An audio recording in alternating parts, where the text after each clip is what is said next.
Don't eat that. It has too much sugar. Have you heard that? Maybe you said that yourself. Well, in this video, I want to clarify for you what it is you want to be focusing on to help you improve your body composition, AKA change the way your body looks.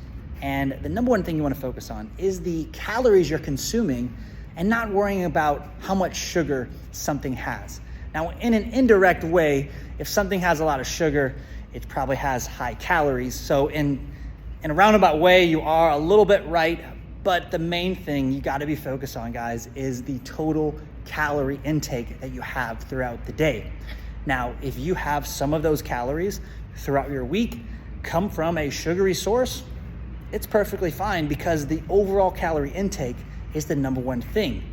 Now, most of you, myself included, you don't wanna eat a diet that is super strict and doesn't have any of the foods that you and I both like and enjoy. So whether it be ice cream or some candy or whatever it is, if it's got some sugar in it, it's okay if the quantity is matched with the amount of calories we're burning, our output. So all of that comes to be your calorie deficit.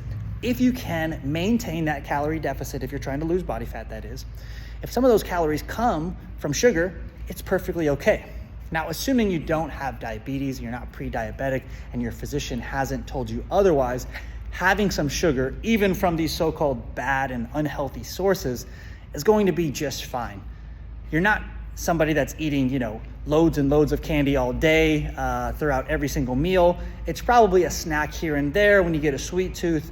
And when people think that you can't have some sugar from time to time, the diet becomes really restrictive and you feel as though you can't stick with it.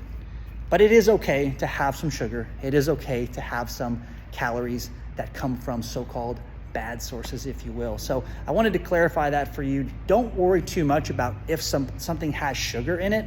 The main thing you want to focus on is how many calories does this have and how does that fit into my daily and weekly allowance so that I can achieve my long-term goals. So if you have any questions, post them in the comments below, and it's okay to have a little bit of sugar.